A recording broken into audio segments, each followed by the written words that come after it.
So as you can see, this is an example on how to tackle the literary passage. طبعا هنا ده ايه؟ blurb. This passage is from the short story Long Distance by Alejandro Zambra. ده الفيرست باراجراف، مهم جدا ان انت تقراه كويس.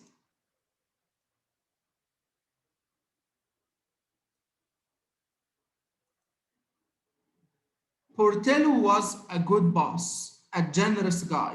I rarely saw him, sometimes only on the 29th when I waited, with some stupendous circles under my eyes to pick up my paycheck. What I remember most about him is his voice so high-pitched, like a teenager's, a common enough tone among Chileans, but for me, a disconcerting one to hear from a Spaniard. He would call me very early at 6 or 7 in the morning so I could give him a report on what had happened the previous night, which was pretty much pointless because nothing ever happened, or almost nothing. Maybe some call or other from Rome or Paris, simple cases from people who weren't really sick, but who wanted to make the most of the medical insurance they had bought in Santiago.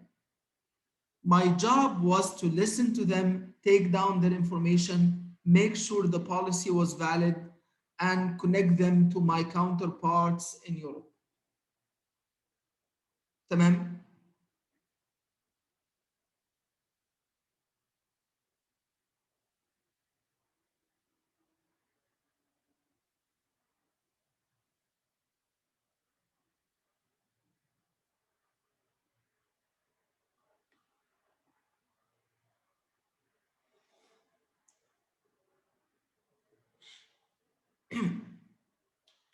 فده كده his boss.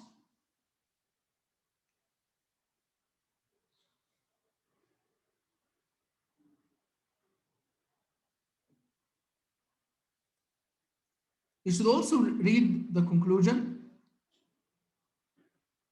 Back then, I picked up a few evening hours teaching at the Technical Training Institute. The schedule fit perfectly.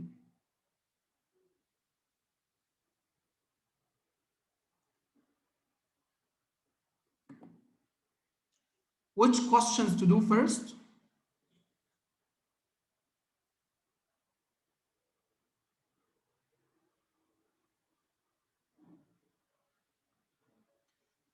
بص هتلاحظ هنا ده the point of view. هتدور على الأسئلة اللي فيها line reference طبعا.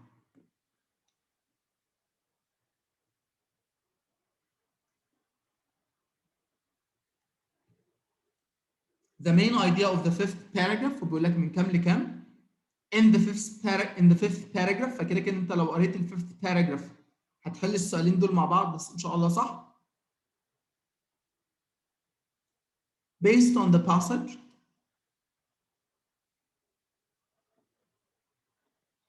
تعال نشوف the fifth paragraph اللي هو بيبدأ line 52 اللي هو ده.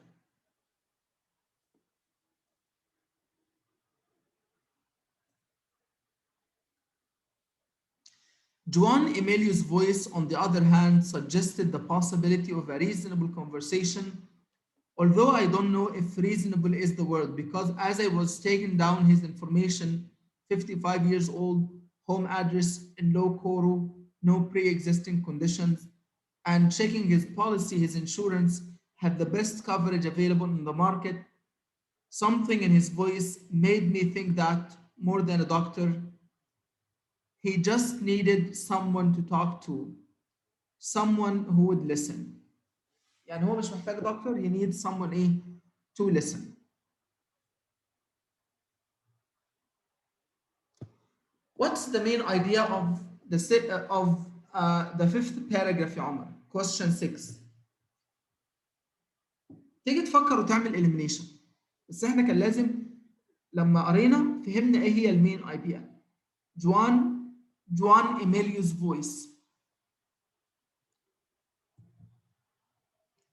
هل the narrator generally tried to have reasonable conversations with his clients؟ هتلاحظ ان ده برضو ايه؟ ده كده off topic.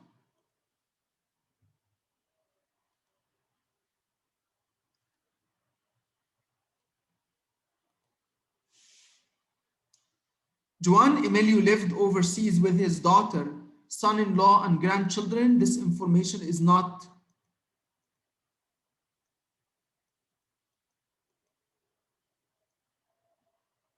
provided. The narrator could tell from Juan Emilio's voice that he needed someone to talk to. لما في الآخر قال لك he needs more than a doctor, someone to talk to. بالتالي this is the correct one. Juan Emilio sounded tired and slightly ill, though he was usually in good health. This is contrary to what's in the passage. In the fifth paragraph, the details in parentheses primarily serve to. ده سؤال function. Details هنا 55 years old, home address. What does this information serve?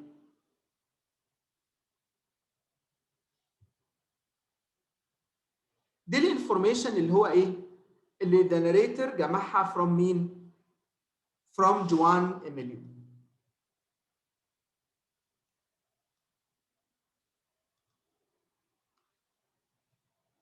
Based on the passage, Juan Emilio says that the world sometimes seems so strange nowadays, so different, while thinking about a 74 to 75.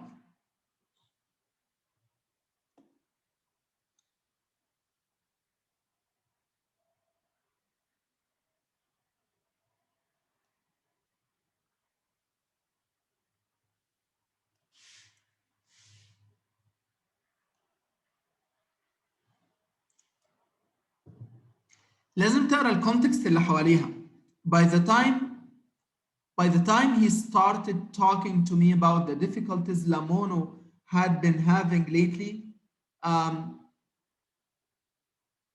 meeting her academic obligations, about the complexity of the doctoral programs, and about what kind of sense parenthood made in a world like this one, a world that sometimes seems so strange nowadays, so different, he told me, I realized we'd been talking for almost 40 minutes. I had to interrupt him and respectfully ask him to tell me why he was calling. يبقى هو كان thinking about مين؟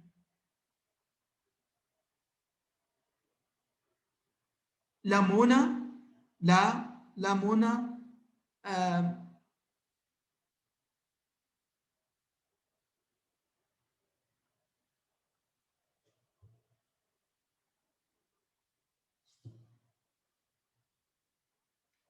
يبقى what do you think؟ هو كان بيفكر في ايه وقتها؟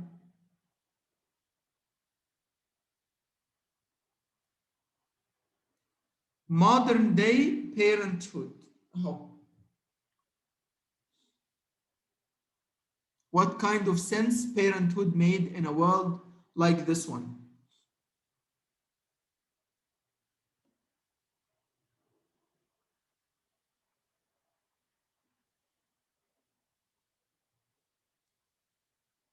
طبعا سؤال البوينت اوف فيو ده هخليه في الاخر.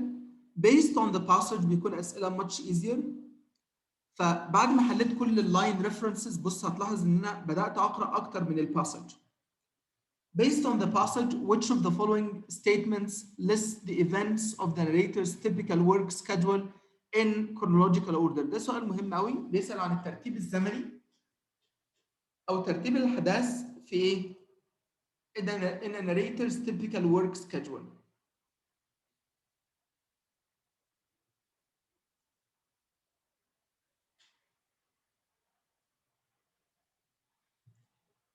انا عارف ان هو the following morning هو بيكلم مين؟ بورتيلو. تمام؟ هو ما كانش بيكلم بورتيليو in the middle of the night، لان دي عارفينها من اول ايه؟ من اول باراجراف، فدي تعتبر ايه؟ off topic. ما كانش بيكلم بورتيليو in the evening. فبص انا بعمل elimination ازاي؟ He worked at the insurance company overnight, talked to Portillo the following morning, and taught just afterward. لا, he actually taught in the evening.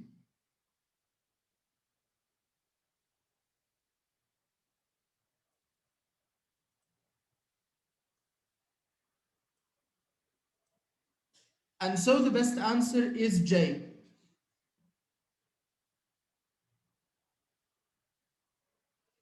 Based on the passage, Portillo can best be described as a boss who was mostly ايه؟ هو وصف لنا بورتيلو.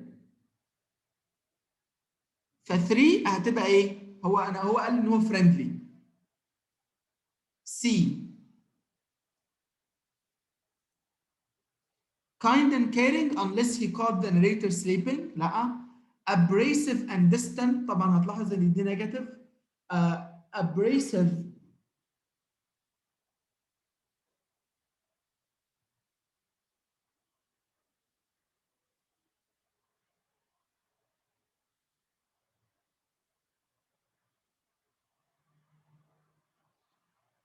جايه مع distant though he asked little of the narrator.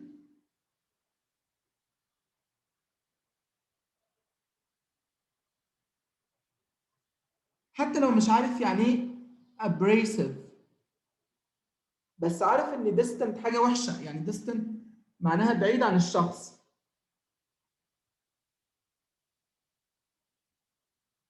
unconcerned for the feeling of others او harsh.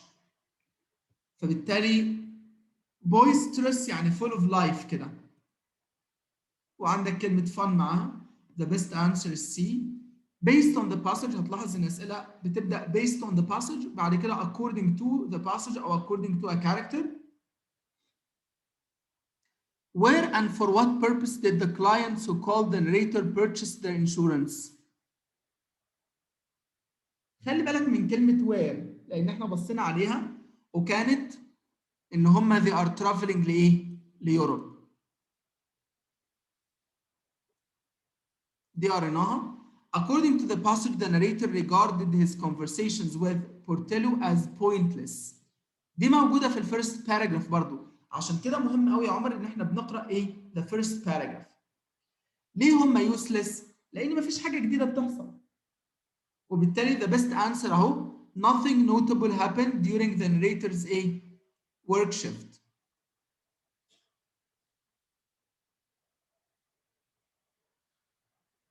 According to Juan Emilio, Lamona was struggling with ايه؟ قريناها دي خلي بالك. شفت لما قرينا السايتد لاينز ان هي كانت ايه؟ كان عندها academic obligations.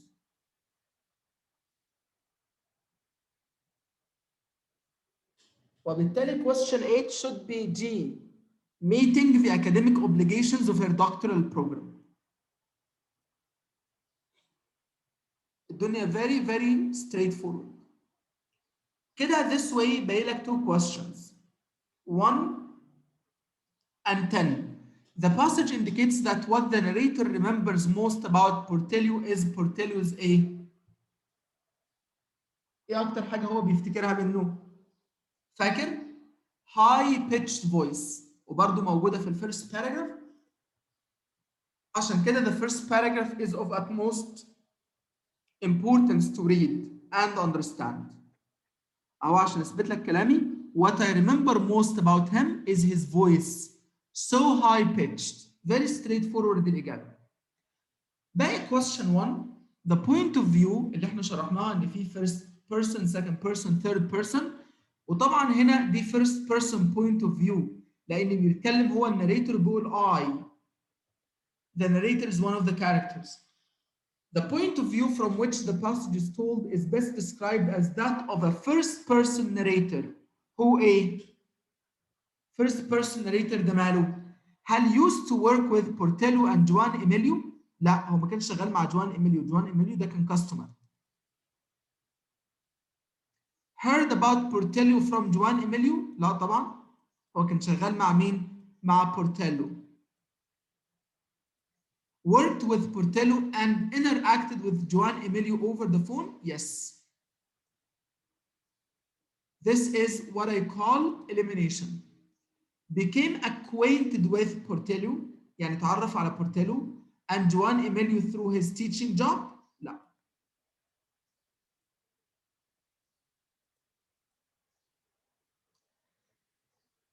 And that's it for the prose fiction. Basically, the prose fiction passage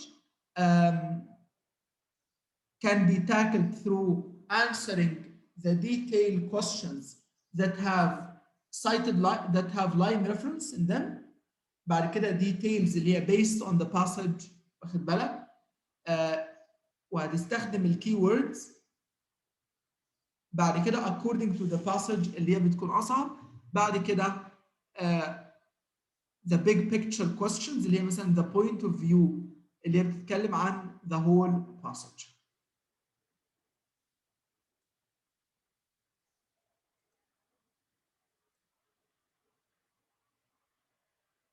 All right, that's it for today. Thank you so much.